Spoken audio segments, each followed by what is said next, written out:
विजय रुपाणी यांचा या दुर्घटनेमध्ये मृत्यू झालेला। आताच्या घडीची एक सगळ्यात मोठी बातमी आपण बघतोय, विमान दुर्घटनेमध्ये विजय रुपाणींचा मृत्यू झाला। विजय रुपाणी जखमी होते अशी बातमी आलेली होती, मात्र आताच्या घडीची एक मोठी बातमी आहे की विजय रुपाणी गुजरातचे माजी मुख्यमंत्री यांचा या दुर्घटनेमध्ये मृत्यू झालाय। 242 प्रवाशांचा मृत्यू झाल्याची माहिती समोर येते। आताच्या घडीची एक सगळ्यात मोठी बातमी आपण बघतोय, जे 242 प्रवासी अहमदाबाद वरून लंडन पर्यंत प्रवास करत त्या विमानामध्ये होते। यामध्ये विजय रुपाणी जे माजी मुख्यमंत्री आहेत गुजरातचे, हे सुद्धा या विमानातून प्रवास करत होते आणि 242 जणांचा मृत्यू झालाय। विजय रुपाणी माजी मुख्यमंत्री गुजरातचे, त्यांचाही मृत्यू झाल्याची माहिती समोर येते। आताच्या घडीची एक सगळ्यात मोठी बातमी, अहमदाबादच्या पोलीस आयुक्तांनी या संदर्भातली माहिती दिलेली आहे। आपण बघतोय की काही वेळापूर्वीच एपी न्यूज एजन्सीने सुद्धा दावा केलेला होता आणि त्याच पद्धतीने आपण बघतोय की झी24 तास सुद्धा सातत्याने या सगळ्याचे अपडेट तुमच्यापर्यंत पोहोचवते।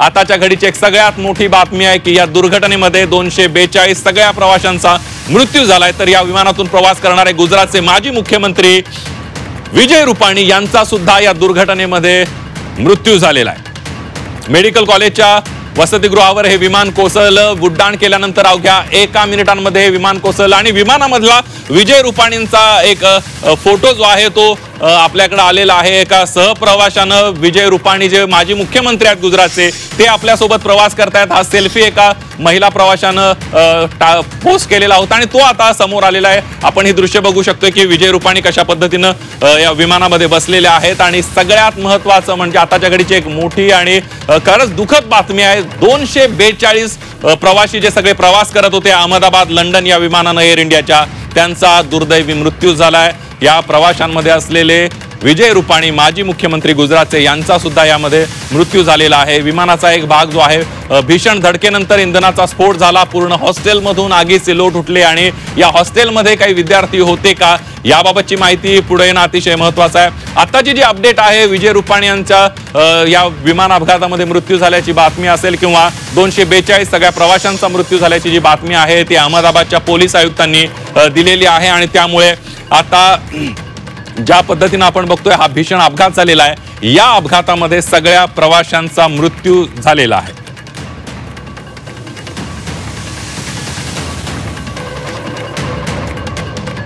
दुसरीकडे एव्हिएशन तज्ञांची टीम सुद्धा घटनास्थळी दाखल झालेली आहे। एकीकडे बचाव कार्य सुरू करण्यात आलं होतं, त्यानंतर एव्हिएशन टीम जी आहे एव्हिएशन एक्सपर्टची टीम सुद्धा घटनास्थळी दाखल झालेली होती।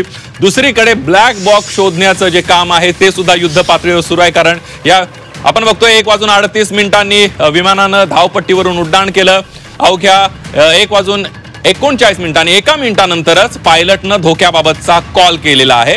1:40 टेक ऑफ वेळी विमान कोसळलं। अवघ्या 2 मिनिटांच्या अंतरावर हे विमान कोसळलं आणि त्याच तात्काळ विमानतळ अधिकारी घटनास्थळी दाखल झाले आणि पुढच्या काही मिनिटांमध्ये 1:41 बचाव कार्य सुरू झाल्याचं आपल्याला पाहायला मिळतंय। मात्र दुर्दैवानं या सगळ्या प्रवाशांचा